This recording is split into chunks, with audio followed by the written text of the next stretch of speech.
If there has to be a fruit of the year for us in our farm, it has to be the peach. This because our peaches went through a lot this year. There was frost during blossom time, there was also snow, and the biggest surprise of all was that it was also rocked by the hail, but the peaches among all the stone fruit trees that we have on the farm have come unscathed. This tree in front of me is a local peach, and I think this is the hardiest of the trees that we have on the farm. The local peach is the first to flower. It flowers even before the apricots. Usually it's the apricot which flowers before any other stone fruit trees, but the peach over here, this local peach, flowers before even the apricots, which means that it is exposed to the late spring frost.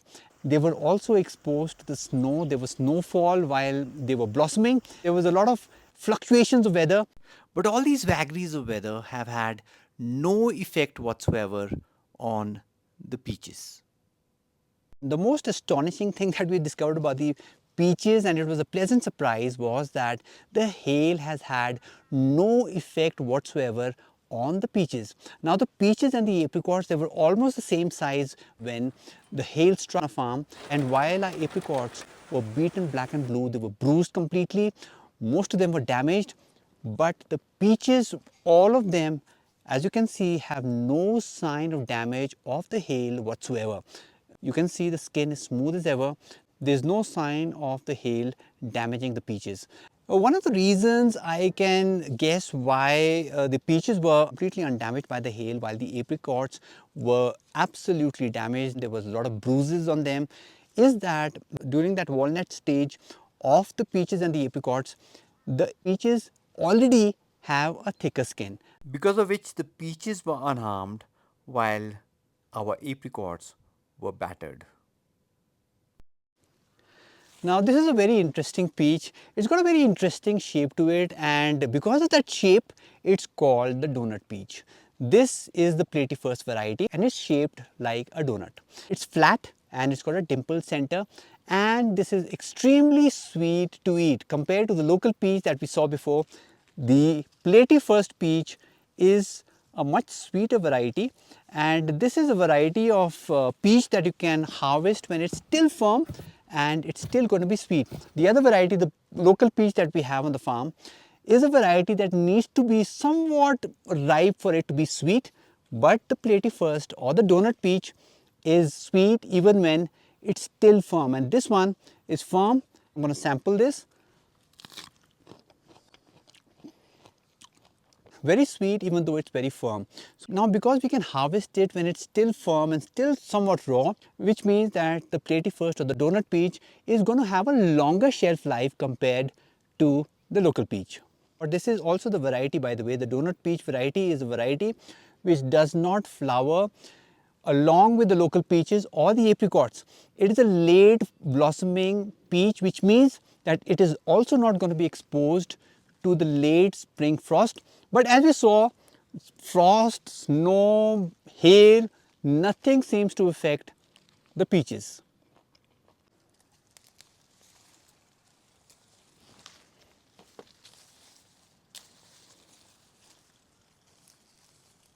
As far as picking the peaches are concerned, they, I realize, are somewhat a little bit more tedious, a little bit difficult to pick compared to the apricots. The apricots, you just need to twist them and they come in your hand.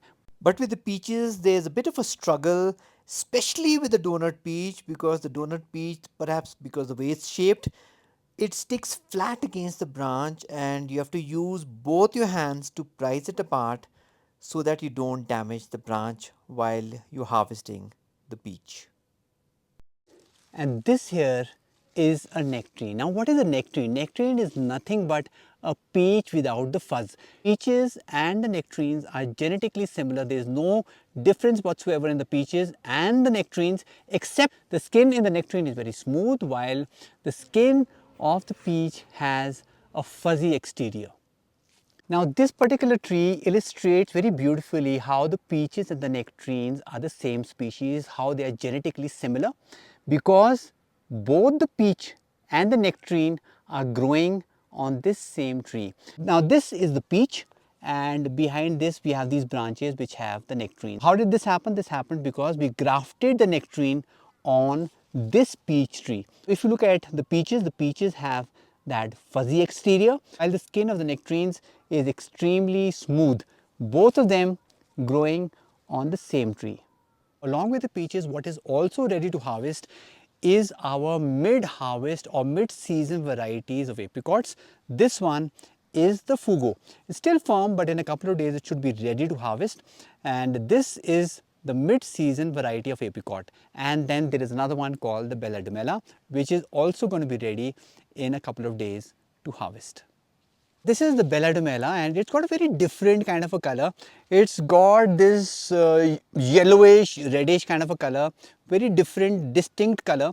And this is the apricot that we are going to be harvesting for the first time on our orchard. This is the Bella Dumella, the mid-season variety of apricot, which also comes into bearing along with our donut peach and the local peach. And also what is going to be ready to harvest in a couple of days are going to be our plums, the early harvest varieties of plums. This one is probably the red butte or the black amber or the friar. I don't have a tag on this one, but it's one of the three. All these fruits come into bearing almost at the same time, which is the peaches, the mid-season varieties of apricots like the Bella Dumella and the Fugo, and then our plums like the black amber, the friar and the red butte. Over here we have a nectarine tree and as you can see it's still very raw. This is a variety called the stark red. This variety is a late harvest variety. While all the peaches and some of the nectarine varieties are ready to harvest, this one is going to be harvested maybe towards the end of July or mid-July. But right now this is still growing. All the fruits are very small right now on the branches and they're very raw. And this is going to be ready when all the peaches and all the nectarines on our farm are harvested. Now this is obviously a nectarine. How do we know that? We know that because this has a very smooth skin and not a fuzzy exterior. So this particular variety is the Big Sunshine. Now we've been harvesting from the Big Sunshine trees since a couple of years because these were planted in, I think it was the year 2000, and these have a very big size compared to the local peaches particularly, and they're also very sweet to eat. So again, just as with the apricots and the cherries, we extend the harvest period of the peaches by having the early harvest varieties of peaches, the mid-season varieties of peaches, and then the late harvest varieties of peaches. So we start picking the first of our peaches towards the middle of June, and then we pick the last of our peaches towards the end of July. So almost 1.5 months of peach picking on the farm. This way we pick the peaches at our own convenience. We certainly don't want our peaches to come into bearing all at once, and that would happen if you had just one variety of peach. So what do we do with all these peaches? We make jams of them, we make syrups out of them, and then we supply them to our Cafe Khoblu in Shimla, where we use all the fresh produce to make lovely mojitos out of them. And then of course we have our fruit picking tours where the visitors can visit the farm and book their guided peach picking tours. Okay, now this one is called donut because it's got flat.